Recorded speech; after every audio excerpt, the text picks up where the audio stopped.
yang sudah berada di sana udah enak-enak menikah lagi. Satu cewek, dua suami. Oh my god, bayangin cuy, yang kawin dengan orang-orang luar, orang asing yang jauh dari negara kita itu loh. Apakah itu tidak merugikan diri sendiri ya?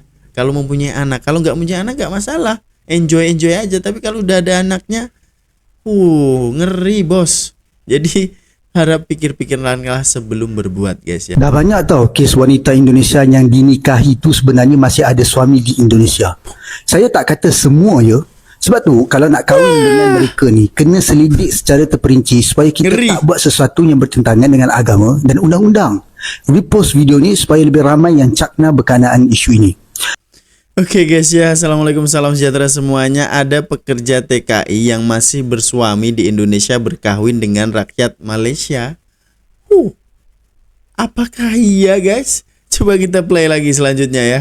Kalau boleh sebelum nak kahwin tu, pergi terus ke kampung dia dekat Indonesia tu. Jumpa mak ayah dia. Pastikan betul-betul yang dia ni bujang ataupun janda. Kemudian baru kahwin. Jangan kita jadikan diri kita sebagai mangsa mereka. Mereka ni sanggup tinggalkan suami mereka sebab nak ada kehidupan yang lebih baik di negara lain. Ada yang sampai dah beranak pinak lah lagi tu. Ini adalah pelakuan yang sangat jijik tau. Sanggup tinggalkan suami dan anak-anak semata-mata demi kesenangan hidup. Ngeri. Dan anda kena ingat satu perkara. Kalaulah mereka sanggup tinggalkan suami mereka tanpa proses perceraian yang sah lalu berkahwin pula dengan anda, maka ketahuilah dia juga akan buat benda yang sama pada anda. Entah-entah dalam masa dia kahwin dengan anda, dia kahwin dengan orang lain juga. Video ni bukan nak menghina warga Indonesia, tetapi sekadar nasihat untuk selamatkan pasangan sah warga Indonesia dan tak nak warga Malaysia jadi mangsa mereka. Repost video ni dan jangan lupa follow sekali. Oke guys, ini ngeri banget sih menurut aku ya. Kalau memang ada case dia bersuami di Indonesia tapi menikah lagi. Wow. Itu adalah perbuatan yang menjijikkan ya untuk wanita guys. Sebab wanita memang tidak diperbolehkan kawin 2 atau 3 kecuali cowok ya. Lelaki itu boleh guys ya. Tapi ya lihat-lihat aja, lihat-lihat dulu gitu ya. Jangan semua cewek dihembat ya. Sebab kalau ajaran Nabi itu boleh kawin 4 sebab menolong dikala itu ada janda yang lagi kesusahan, itu ditolong gitu kan. Ini enggak, yang muda-muda disikat guys, yang janda-janda enggak mau. Waduh kacau ya. Jadi kalau memang nak berkahwin nih, at least ini selidik dulu lah ya. Kalau memang itu orang Indonesia di mana, datangin orang tuanya ke sana, seluk beluknya seperti apa. Jangan sampai terjadi masalah yang sebegini guys ya. Entah nanti mempunyai suami pula di kampung dan karena kepengen hidup enak di negara Malaysia, tinggalkan semuanya cuy.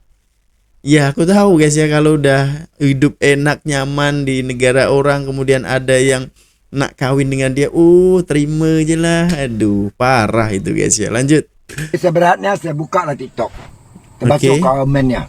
Nikah siri di Malaysia semoga tidak dibenarkan. Saya dah kahwin siri sama orang lain ada di Malaysia, ditangkap di dalam video ini.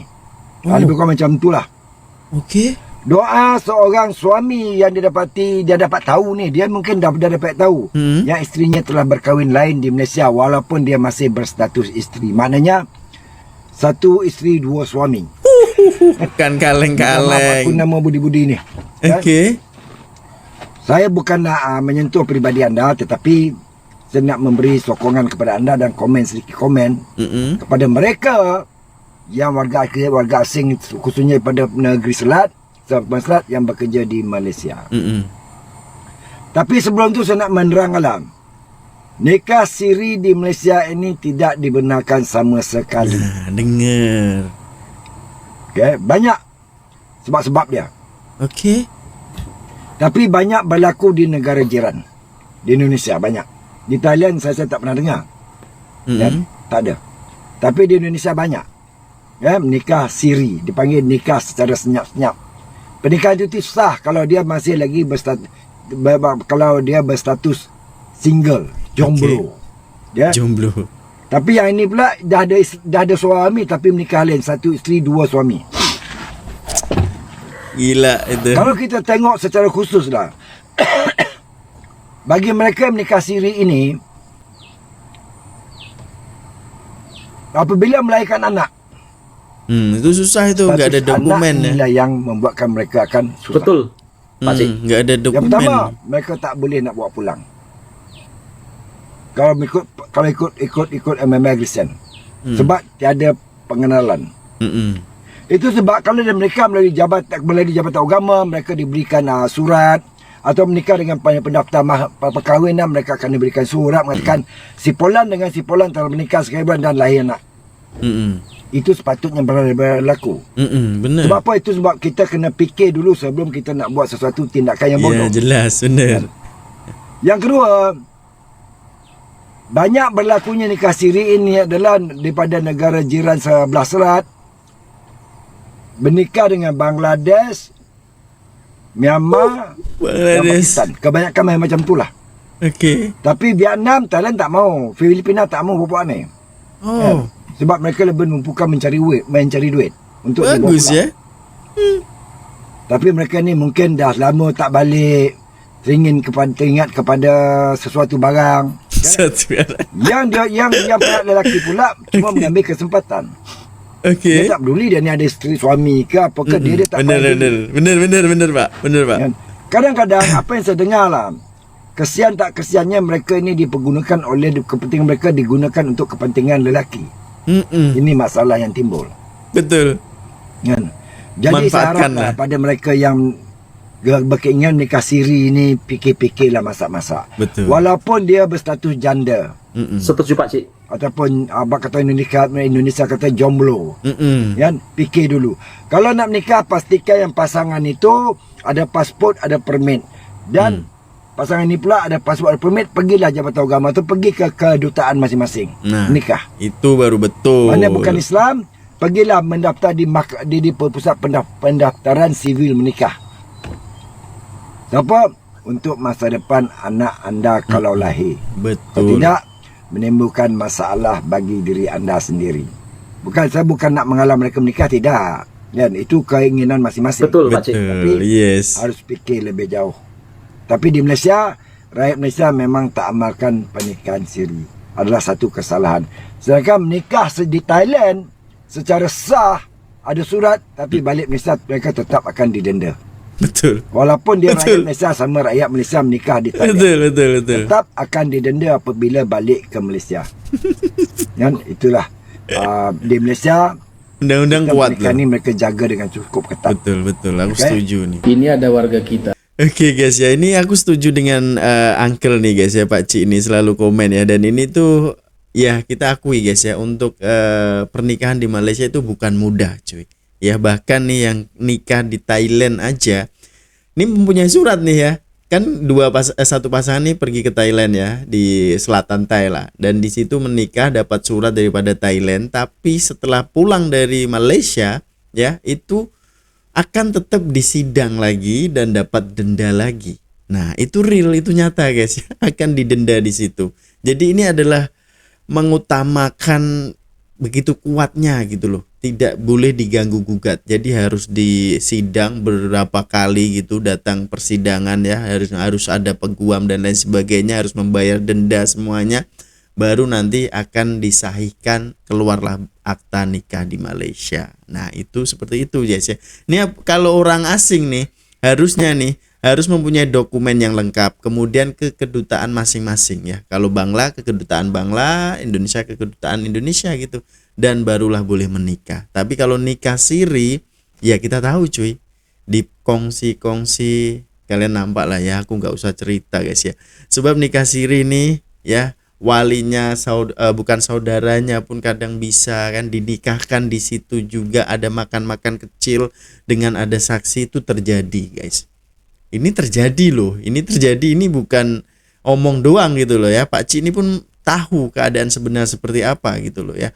Tapi kalau nikah siri ternyata di Malaysia itu tidak ada, maksudnya tidak diperbolehkan oleh kerajaan. Tapi ini ya sebab di agama itu boleh cuy, jadi ya gimana gitu loh. Terjadilah, cuma nanti masalahnya di saat mempunyai anak. Nah anak itu dokumennya seperti apa gitu loh. Kan bahaya banget, kasihan anak kita. Nanti dikatakan anak bla bla bla, kan ya sedih gitu loh guys ya. Jadi sebelum bertindak berpikir dulu. Oke, para mbak-mbak TKW ya yang bekerja di manapun lah, tak kira itu harap selalu berhati-hati, jaga marwah diri. untuk laki-laki nih confirm hanya memanfaatkan situasi doang. Seriusan, apalagi nih kalau orang Bangladesh yang begitu jauhnya dari negara kita. Ya of course lah ya, dia cuma menikmati aja, ya udah nikah siri doang, nanti habis dari Malaysia pulang kamu ya udah bye bye. Nah, kalau punya anak tanggungannya siapa? Nah, malu dapet dan aduh susah pun dapet guys. Jadi membesarkan anak tanpa bapak kan sedih banget gitu loh. Jadi harap-harap ya, ini bukan kita melarang Anda mencintai pasangan ataupun Anda mencari jodoh dari mana aja, tapi yang jelas ini berlaku gitu loh. Jadi harap berhati-hati ya, kalaupun memang orang Bangladesh ataupun orang yang jauh daripada negara kita itu cinta sama kita, ya udah bawa pulang ke Indonesia. Melamar dengan bagus, dengan cara baik lah ya, seperti orang timur katakan guys ya. Lanjut. Malaysia. Oke, itulah. sampai mana nanti guys? Di Malaysia Apakah nanti anaknya sewaktu-waktu sekolah di Indonesia? Saya jawab langsung, bisa ya. Pertama-tama saya akan bicara terkait perkawinannya, karena ini pengakuannya menikah secara resmi. Apakah resminya di Malaysia atau resminya di Indonesia? Kalau resminya di Malaysia berarti saya asumsikan mbaknya sudah punya sijil pernikahan yang diterbitkan oleh pemerintah Malaysia. Kalau nikahnya di Indonesia berarti mbaknya sudah memiliki buku nikah ya. Oke. Berarti itu pernikahannya resmi. Nah, kemudian balik lagi ke poin 1, kalau nikahnya di Malaysia dan sudah punya sijil pernikahan, maka sijil pernikahannya itu wajib dilaporkan ke KJRI yang ada di Malaysia atau KBRI ya. Habis balik ke Indonesia, lapor ke Dukcapil. Nah, kemudian untuk anak-anaknya karena ini sudah memiliki ITAS, anaknya sudah memiliki afidavit atau bukti kewarganegaraan ganda, dilaporkan juga ke Dukcapil dengan membawa akta kelahirannya, membawa paspornya, dan membawa afidavitnya. Nanti Dukcapil akan menerbitkan surat keterangan kewarganegaraan ganda. Kemudian kalau anaknya belum punya NIK, kita akan generate NIK-nya ya, nomor induk kependudukannya. Kita akan masukkan ke dalam KK mbak atau ibu. Kemudian kita juga akan menerbitkan KIA-nya atau kartu identitas anak. Tidak ada masalah, semua itu bisa diurus dalam 1 hari langsung jadi ya. Tidak ada masalah, anaknya itu memiliki kewarganegaraan ganda. Jadi warga negara anaknya adalah warga negara Indonesia dan warga negara Bangladesh secara bersamaan ya. Nanti ketika anaknya sudah cukup umur 19 tahun, anaknya mau bisa memilih apakah ingin menjadi warga negara Indonesia atau ingin menjadi warga negara Bangladesh, memilihnya di imigrasi. Kemudian jika anaknya tidak memilih sampai dengan umur 21, tidak melapor ke Dukcapil, anaknya akan secara otomatis dianggap menjadi warga negara asing atau warga negara Bangladesh. Gitu. Kakak atau NIK-nya akan hilang dan dia akan menjadi WNA ya. Jadi kalau masuk Indonesia ya dia wajib menggunakan paspor dan dia juga tidak ada di dalam KK, hilang kecuali dia memiliki ITAP. Nah dia anaknya itu ya. Sekian, jika ada yang kurang jelas ditanyakan saja di kolom komentar, karena ini seharusnya jawabannya lebih panjang dan lebih detail tergantung dari menikahnya di mana, dokumen yang dilengkapi. Tapi secara umum itu seperti yang saya jawab sudah cukup lengkap. Tapi kalau memang masih kurang, silakan tanyakan di kolom komentar, nanti saya akan coba menjawabnya ya. Jika dirasa video ini bermanfaat, silahkan di-share, tolong di-share agar teman-teman yang lain tahu, agar masyarakat kita yang lain juga tahu ya. Terima kasih sudah menonton, selamat menjalankan aktivitas. Cukup rumit guys ya, jadi hati-hati, harap hati-hati mbak-mbak semuanya ya.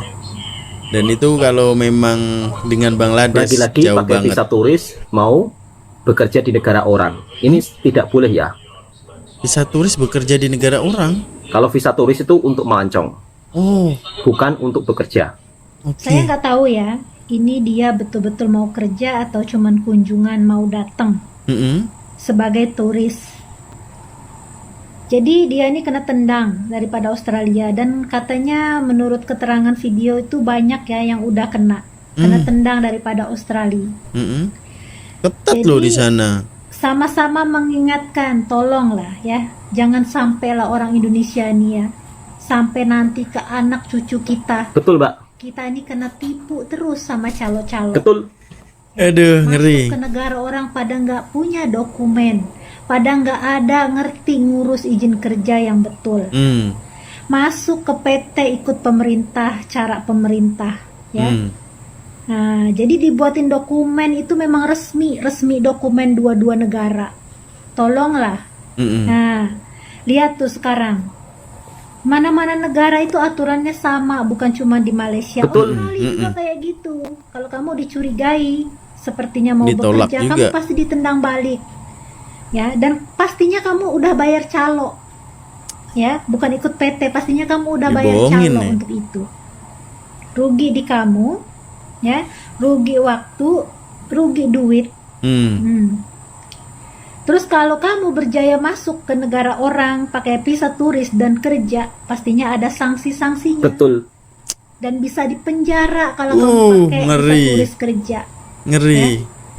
Nah, apalagi sampai menghilangkan dokumen kamu. Dokumen kamu masuk itu dihilangin, paspornya nggak ada. Nggak usah pulang nanti ya. Kalau ketangkep mah, mana-mana negara ada hukumannya. Betul. Negara kita juga sama.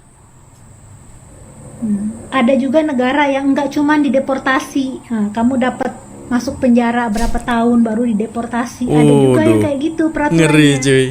Nggak mau aku. Jadi tolonglah kita dalam caption video itu meminta kita untuk sama-sama menyebarkan supaya jangan banyak warga negara Indonesia itu ketipu, supaya pada pinter ya, pada pinter ngambil jalan yang bener ya. Gitu. Oke guys ya, ini ada case lagi ya, orang Indonesia yang mau ke Australia jadi kena deportasi guys. Bukan kena deportasi, nggak boleh masuk, ditendang balik. Ya kalau ditendang balik aja aman-aman aja gitu, langsung balik. Tapi ya itu tadi guys, biaya sudah membayar kepada agent ya. Yang ini tuh case ini tuh sebenarnya banyak banget dari sejak zaman dahulu lagi. Ya sebenarnya itu yang mau masuk ini niatnya itu pengen kerja yang halal ya, kerja yang bagus, kerja yang bisa mengubah kehidupan, tapi ditipu oleh agent. Aduh, ini sebenarnya complicated banget guys ya. Harusnya itu agent-agent yang seperti ini tuh pemerintah menyediakan apa ya guys ya? Menyediakan kas khusus untuk program ini ya. Jadi Kementerian Kas lah untuk melindungi para TKI ini agar tidak tertipu oleh agent-agent yang memang benar-benar memanfaatkan ini guys ya. Ya memang sudah ada tapi harus diburu gitu loh. Ada agent yang kiranya mencurigakan langsung aja diblok, nggak usah, ataupun ditutup usahanya gitu. Jadi tidak ada orang-orang yang tertipu seperti ini. Ini udah zaman sekarang pun masih ada lagi. Padahal ini tuh case macam ini dari nenek moyang dulu cuy, udah ada. Padahal kalau diikutkan ya, orang Indonesia ini kan rajin-rajin gitu ya. Jadi semangatnya untuk merantau, untuk bekerja itu luar biasa loh. Tapi ya itu tadi dimanfaatkan oleh agen-agen yang nggak bertanggung jawab. Itu bukan hanya di Australia aja, aku yakin dimanapun banyak, negara manapun ya, yang mengirimkan tenaga kerja Indonesia ini. Kalau di Malaysia pun ada juga ya, itu bahaya banget lah. Kita udah bayar mahal-mahal, tapi at least di sana kita tidak mempunyai paspor, permit, kan ngeri banget. Jadi resiko besar lah.